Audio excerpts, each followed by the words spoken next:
Hello' students, welcome to my class. এই ভিডিঅ'ত আমি আলোচনা কৰিম অধ্যায় 10 পোহৰ, প্ৰতিফলন আৰু প্ৰতিসৰণ। পোহৰৰ এই চেপ্টাৰটোৰ ক্লাছটো মই এই ভিডিঅ'ৰ পৰাই ষ্টাৰ্ট কৰিম। প্ৰায় 7টামান ভিডিঅ' থাকিব, তো তোমালোকে চিৰিয়েলি চাই যাবা। নিশ্চয় তোমালোকে সম্পূৰ্ণৰূপে বুজিবলৈ সক্ষম হ'বা আৰু ইয়াত থকা সম্পূৰ্ণ নম্বৰ তোমালোকে পৰীক্ষাত সংগ্ৰহ কৰিবলৈ সক্ষম হ'বা। তো আমি ষ্টাৰ্ট কৰোঁ আহা। আমি ষ্টুডেণ্টছ পোহৰে কেনেকৈ গতি কৰে সেইটো প্ৰথমতে আমি ধাৰণাটো অকণমান জানি ল'ব লাগিব। তো আমি ক্লাছ 10 লেভেললৈকে আমি পোহৰৰ গতি সৰলৰৈখিক গতি বুলি আমি ধৰি ল'ম। পোহৰে এই ধৰণে গতি কৰে বুলি ধৰি ল'ম। তো এইবিলাক হৈ গ'ল পোহৰৰ ৰশ্মি। পোহৰৰ ৰশ্মিক আমি এই ধৰণে দেখুৱাম, ঠিক আছে। তো পোহৰে আমি সৰলৰৈখিক গতিত গতি কৰে বুলি আমি ধৰি ল'ম। এতিয়া ষ্টুডেণ্টছ পোহৰৰ প্ৰতিফলন মানেনো কি? তো আমি ধৰি লৈছোঁ যিকোনো এটা চিকমিকীয়া মাধ্যম, ধৰি লৈছোঁ আমি এয়া হৈ গ'ল আমাৰ সমতল দাপোন, ঠিক আছে। পিছফালে প্ৰলেপ থাকে, তোমালোকে নিশ্চয় জানা। তো সমতল দাপোনত পোহৰৰ বেকা ৰশ্মি আমি লৈ লৈছোঁ। পোহৰৰতো বিভিন্ন অসংখ্য ৰশ্মি এনেকৈ আহি থাকিব নহয় জানো। আমি বেকা ৰশ্মি এটা লৈ লৈছোঁ, বেকাকৈ এনেকৈ অহাটো। তো বেকাকৈ অহা ৰশ্মিটো ইয়াতে টুকৰ মাৰি একেটা মাধ্যমলৈ আকৌ ঘূৰি যায় এনেকৈ, ঠিক আছে। তো এই পৰিঘটনাটোকে পোহৰৰ ৰশ্মি আহি দাপোনত খুন্দা মাৰি আকৌ একেটা মাধ্যমলৈ ঘূৰি যোৱা এই পৰিঘটনাটোকে পোহৰৰ প্ৰতিফলন বুলি কোৱা যায়, ঠিক আছে। তো আমি পোহৰৰ প্ৰতিফলনৰ সূত্ৰসমূহ আমি জানি ল'ব লাগিব। এই আগৰ ক্লাছত তোমালোকে নিশ্চয় পাইছা, ভেৰি ইম্পৰ্টেণ্ট, এইটো পৰীক্ষাত আহি থাকে। তো তোমালোকৰ কিতাপতো দিয়া আছে। প্ৰথমটো হৈ গ'ল আপতন কোণ প্ৰতিফলন কোণৰ সমান। আপতন কোণ আৰু প্ৰতিফলন কোণনো কাক কোৱা হয় আমি চাই লওঁচোন। তো ষ্টুডেণ্টছ এয়া যিটো পোহৰৰ ৰশ্মি আহি ইয়াত টুকৰ মাৰিছিলে, এই ৰশ্মিটোক আহি পেলাই খুন্দা মৰা এই ৰশ্মিটোক আমি ক'ম আপতিত ৰশ্মি, আৰু যিটো উলটি গৈছিলে এইটো ক'ম আমি প্ৰতিফলিত ৰশ্মি। ইয়াত খুন্দা মাৰি যে ঘূৰি গৈছিলে এইটো ক'ম প্ৰতিফলিত ৰশ্মি। আমি এই বিন্দুটোতে যোনটো আপতন বিন্দু বুলি ক'ম, য'ত আহি টুকৰ মাৰিলে, ইয়াত যদি আমি এই সমতল দাপোনখনৰ লম্বভাৱে এটা লম্ব আমি যদি কল্পনা কৰোঁ, ইয়াক আমি অভিলম্ব বুলি ক'ম। কি ক'ম? অভিলম্ব। তো এই আপতিত ৰশ্মি আৰু এইটো হৈ গ'ল প্ৰতিফলিত ৰশ্মি, এই অভিলম্বৰ সৈতে কৰা কোণটো, এই কোণটো হৈ গ'ল আপতিত ৰশ্মিয়ে কৰা কোণটোক এইটো আপতন কোণ বুলি কোৱা যাব, আৰু প্ৰতিফলিত ৰশ্মিয়ে কৰা এই কোণটোক কোৱা যাব প্ৰতিফলন কোণ, ঠিক আছে। তো আপতিত ৰশ্মিয়ে যিটো কোণ কৰিলে আপতন কোণ, আৰু প্ৰতিফলিত ৰশ্মিয়ে যিটো কোণ কৰিলে প্ৰতিফলন কোণৰ মান সমান হ'ব কিন্তু, ঠিক আছে। তো পোহৰৰ প্ৰতিফলনৰ প্ৰথম সূত্ৰটো আছিলে আপতন কোণ প্ৰতিফলন কোণৰ সমান। 2 নম্বৰটো আপতিত ৰশ্মি দাপোনৰ আপতন বিন্দুত টনা লম্ব বা অভিলম্ব আৰু প্ৰতিফলিত ৰশ্মি একেখন সমতলত থাকে। তো ষ্টুডেণ্টছ ইয়াকে কোৱা হৈছে আপতিত ৰশ্মি আপতন বিন্দুত টনা লম্ব আৰু প্ৰতিফলিত ৰশ্মি একেখন সমতলতে থাকে। আমি এই ধৰণে আমি কল্পনা কৰি ল'ব লাগিব, ঠিক আছে। তো এই দুটাই হৈ গ'ল পোহৰৰ প্ৰতিফলনৰ সূত্ৰ দুটা। বিশেষকৈ ষ্টুডেণ্টছ তোমালোকৰ কিতাপত গোলাকাৰ দাপোনৰ ওপৰত আলোচনা কৰা হৈছে, যদিও কেইটামান সমতল দাপোনৰ ওপৰত, সমতল দাপোন মানে আমি সদায় যিটো চুলি ফনিয়াবলৈ বা চাবলৈ, চেহেৰা চাবলৈ আমি যিটো দাপোন বা আইনা ব্যৱহাৰ কৰোঁ তাকে সমতল দাপোন বুলি কোৱা যায়। তো সমতল দাপোনৰ ওপৰতো অকণমান কেইটামান কথা দিয়া আছে, গতিকে সেই কথাখিনিও পৰীক্ষাত আহি থকা দেখা যায়। গতিকে প্ৰশ্ন হিচাপে মই ইয়াতে লিখি দিলোঁ যে সমতল দাপোনে গঠন কৰা প্ৰতিবিম্বৰ ধৰ্মসমূহনো কি কি? উত্তৰটো আমি এই ধৰণে লিখিম। 1 নম্বৰ ধৰ্ম দিছোঁ, সমতল দাপোনে গঠন কৰা প্ৰতিবিম্ব সদায় অসৎ আৰু থিয়। 2 নম্বৰটো দিছোঁ প্ৰতিবিম্বৰ আকাৰ লক্ষ্যবস্তুৰ সমান। 3 নম্বৰটো দিছোঁ লক্ষ্যবস্তু দাপোনৰ সন্মুখত যিমান দূৰত থাকে প্ৰতিবিম্বও দাপোনৰ পিছফালে সিমান দূৰত গঠিত হয়। 4 নম্বৰটো দিছোঁ প্ৰতিবিম্ব পাৰ্শ্বীয়ভাৱে ওলোটা হয়। পাৰ্শ্বীয়ভাৱে ওলোটা হয়নে? আমি আমাৰ যিটো সোঁফাল সেইটো আইনাত চালে চাবাচোন বাওঁফালে দেখা যাব আৰু বাওঁফালটো সোঁফালে দেখা যাব, সেইকাৰণে তাক পাৰ্শ্বীয়ভাৱে ওলোটা বুলি কোৱা যায়। তো এইকেইটা হৈ গ'ল সমতল দাপোনে গঠন কৰা প্ৰতিবিম্বৰ ধৰ্মসমূহ। এতিয়া ষ্টুডেণ্টছ আমি গোলাকাৰ দাপোনৰ সৈতে চিনাকি হওঁ।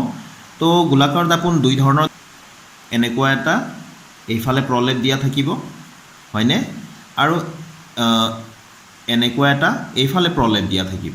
তো ইয়াক কোৱা যায় অৱতল দাপোন, এইটো অৱতল, ঠিক আছে, আৰু এইটো উত্তল, উঠি থকা আছে নহয় জানো, গতিকে এইটো উত্তল। আৰু এইটো চিন দিয়া হৈছে মানে এইফালে ৰঙৰ প্ৰলেপ দিয়া হৈছে, ডাঠ ৰঙৰ প্ৰলেপ দিয়া হৈছে বুলি বুজোৱা গৈছে। তোমালোকে নিজৰ আইনাখন চালে দেখা পাবা পিছফালে ডাঠ ৰঙৰ প্ৰলেপ এটা দিয়া থাকে, হয়নে? তো এইটো অৱতল দাপোন, এইটো উত্তল দাপোন। মনত থাকিব, যিটো সোমাই আছে এইটো অৱতল, যিটো উঠি আছে উত্তল, ওখ ওখ উত্তল। ঠিক আছে, এতিয়া ষ্টুডেণ্টছ আমি ইয়াৰ কেইটামান সংজ্ঞাৰ ওপৰত আমি আলোচনা কৰোঁ। এইটো যদি আমাৰ অৱতল দাপোন হয়, ঠিক আছে, গোলাকাৰ দাপোন, এই দুই ধৰণৰ গোলাকাৰ দাপোন, অৱতল দাপোন আৰু উত্তল দাপোন। এই গোলাকাৰ দাপোন অৰ্থাৎ অৱতল দাপোনটোৰ একেবাৰে এইটো যিটো আছে ন, দাপোনৰ একেবাৰে মাজৰ বিন্দুটো পি আখৰেৰে বুজোৱা হয়, পি আখৰ দিয়া হয়, ইয়াক মেৰু বুলি কোৱা যায়, মেৰু। তো দাপোনখনৰ একেবাৰে মাজৰ বিন্দুটোক, সোঁমাজৰ বিন্দুটোক মেৰু বুলি কোৱা যায়, পি। এইটো দাপোনৰ পৃষ্ঠত থাকিব। ঠিক আছে, এতিয়া এই পিৰ মাজেৰে আমি যদি এডাল আমি ৰেখা আমি এনেকৈ টানি দিওঁ লম্বভাৱে পৰাকৈ, এনেকৈ বেঁকাকৈ নহয়, এনেকৈ লম্বভাৱে পৰাকৈ, মানে ইয়াতে যদি আমি কোণ জুখি চাওঁ তেনেহ'লে 90 ডিগ্ৰী পাব লাগিব। এই ৰেখাডালক আমি ক'ম মুখ্য অক্ষ। কি ক'ম? মুখ্য অক্ষ। ঠিক আছে, এইখিনি আমি জানি ল'ব লাগিব, নহ'লে আমি পিছত বুজাত অসুবিধা হ'ব। তো এতিয়া এই যে বক্ৰটোত আমি টনা হৈছে, বক্ৰৰেখাটো কেনেকৈ আমি কম্পাছৰ সৈতে এইটো আমি আঁকিম। তো কম্পাছৰ সৈতে আঁকিলে য'ত কম্পাছৰ কাঁটাটো ভৰাম আৰু য'ত কম্পাছৰ কাঁটাটো ভৰাই এইটো আঁকিছিলোঁ, ঠিক আছে। তো এই কম্পাছৰ কাঁটা ভৰোৱা ঠাইটোক আমি বুলি ক'ম চি, অৰ্থাৎ ভাজ কেন্দ্ৰ। ঠিক আছে, ভাজ কেন্দ্ৰ, এইটো হ'ব ভাজ কেন্দ্ৰ। ঠিক আছে, চি আখৰেৰে বুজোৱা যায়, এইটো ভাজ কেন্দ্ৰ।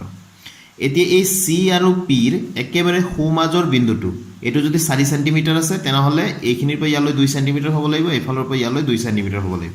তো এইটো একেবাৰে মাজৰ বিন্দু হৈ গ'ল, ইয়াক কেপিটেল এফ আখৰেৰে বুজা যাব। এইটো হৈ গ'ল ফকাছ বিন্দু, ফকাছ, এইটো ফকাছ বিন্দু। ঠিক আছে, ফকাছ বিন্দু বুলি কোৱা যাব।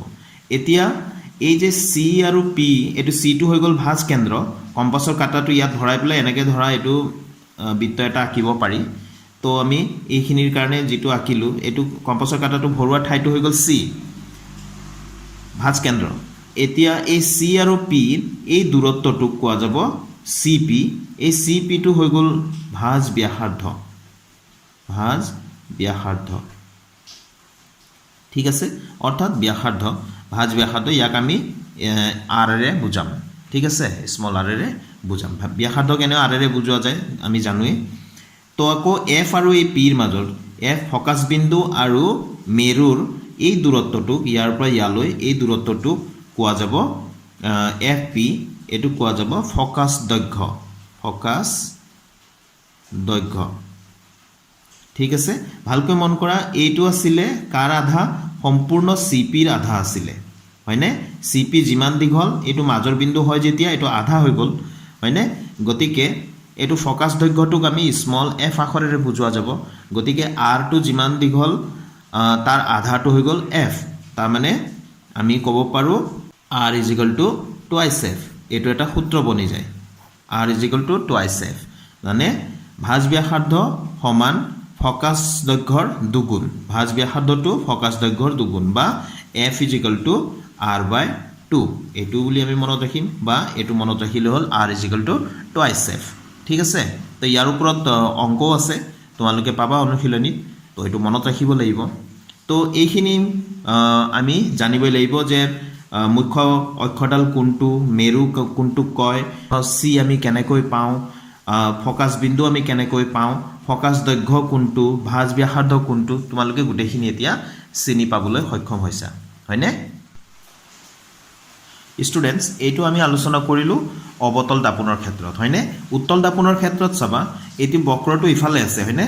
তো আমি কম্পাছৰ কাঁটাটো ইয়াতে ৰাখিব লাগিব আৰু এইফালে আমি আঁকিব লাগিব, হয়নে? গতিকে ইয়াৰ ওলোটা দিশত এইফালেহে থাকিব, চিটো এইফালে থাকিব, হয়নে?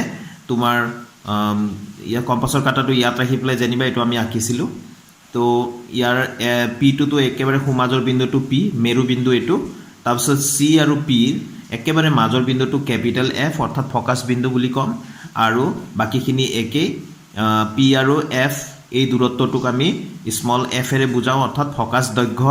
পি আৰু চি এই দূৰত্বটোক আমি কওঁ ভাঁজ ব্যাসাৰ্ধ আমি আৰেৰে বুজাওঁ হয়নে অকণমান আগতে যেনেকৈ ক'লোঁ তেনেকৈ একেবাৰে একেই কিন্তু এইটো আমি যেনেকৈ আঁকিম এইটো আমি ওলোটাকৈ আঁকিব লাগিব হয়নে এইটো আমি কম্পাছৰ কাঁটাটো অৱতল দাপোনৰ কাৰণে কম্পাছৰ কাঁটাটো আমি বাওঁফালে ৰাখি পেলাই আঁকিম আৰু উত্তল দাপোনৰ ক্ষেত্ৰত কম্পাছৰ কাঁটাটো আমি সোঁফালে ৰাখি পেলাই আঁকিব লাগিব হয়নে তো ষ্টুডেণ্টছ এটা মই আঁকি পেলাই তোমালোকক দেখাই দি আছোঁ ধৰি লৈছোঁ মই এইটো কম্পাছৰ কাঁটা আৰু পেঞ্চিলৰ মাজত দূৰত্বটো মই 6 সেণ্টিমিটাৰ কৰি লৈছোঁ মই ইয়াত দাগ দি লৈছিলোঁ দুটা তো এয়া দাগ দি ল'লোঁ আঁকি মই এনেকৈ এয়া আঁকিলোঁ দেখিছানে এইটো মই গোলাকাৰ দাপোন এটা আঁকিছোঁ ভালকৈ দেখা পোৱা নাই মই অকণমান ডাঠ কৰি দি আছোঁ এয়া মই পেনেৰে অকণমান ডাঠ কৰি দিলোঁ তো এইটো মাজৰ ইয়াৰ পৰা ইয়াৰ একেবাৰে মাজৰ বিন্দুটো মোটামুটি মাজত ৰাখিলে হ'লে এইটো পি আৰু য'ত কম্পাছৰ কাঁটাটো ভৰাইছিলোঁ এইটো চি এতিয়া পি আৰু চিৰ মাজেৰে যিডাল আমি আঁচ এডাল টানি দিম এইটো হৈ যাব মুখ্য অক্ষ হয়নে এইটো অৱতল দাপোন যদি কৰোঁ তেনেহ'লে এইফালে প্ৰলেপ দিব লাগিব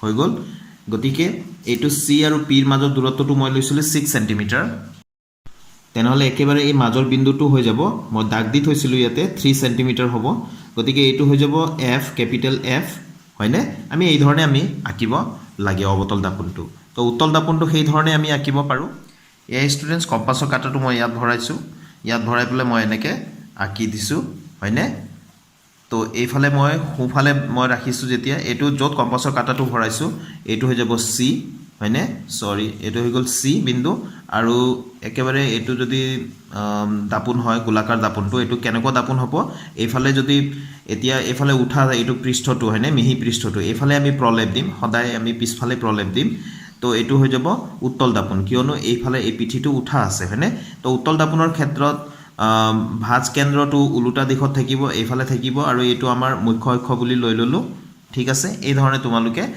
কম্পাছৰ সহায়তে কম্পাছ আৰু পেঞ্চিলৰ সহায়তে দাপোনবিলাক আঁকিব লাগিব ঠিক আছে তো কেনেকৈ আঁকিব লাগে নিশ্চয় এটা ধাৰণা পাই গৈছা পিছত ইয়াৰ ওপৰত আৰু বিশদভাৱে আলোচনা কৰা হ'ব তো ষ্টুডেণ্টছ এইটো হৈ গ'ল অৱতল দাপোনৰ মিহি পৃষ্ঠভাগ এইফালে আছে গতিকে পোহৰ এইফালে দি আহিব এনেকৈ হয়নে এনেকৈ আহিব তাৰপিছত সমান্তৰালভাৱে আহিলে এনেকৈ আমি পাৰ হৈ যাব পিছত আমি জানিম যে কেনেকৈ পোহৰৰ ৰশ্মিবোৰ দাপোনখনত পৰিলে কোনফালেদি প্ৰতিফলিত হৈ যাব তো ইয়াতো এইটো উত্তল দাপোনৰ মিহি পৃষ্ঠ এইফালে আছে এইফালে দিয়ে পোহৰ আহিব এনেকৈ ঢেৰ হয়নে গতিকে উত্তল দাপোন আৰু অৱতল দাপোন দুইটা তোমালোকে নিশ্চয় চিনিব পাৰিছা ইয়াৰ ওপৰত আৰু বিশদভাৱে আলোচনা কৰা হ'ব আজিৰ ভিডিঅ'টো মই ইয়াতে সামৰিম ষ্টুডেণ্টছ তো নেক্সট ভিডিঅ'বিলাক নিশ্চয় চাবলৈ নাপাহৰিবা ইয়াৰ পিছত ক্ৰমান্বয়ে আৰু ভিডিঅ'বিলাক দি থকা হ'ব তোমালোকে এই চেপ্টাৰটো সম্পূৰ্ণকৈ জানিবলৈ হ'লে এটাও ভিডিঅ' মিছ নকৰাকৈ তোমালোকে চাই যাবা তো আকৌ লগ পাম নেক্সট ভিডিঅ'ত তেতিয়ালৈকে সকলোৱে ভালে থাকা থেংক ইউ ষ্টুডেণ্টছ কিপ ৱাচিং মাই চেনেল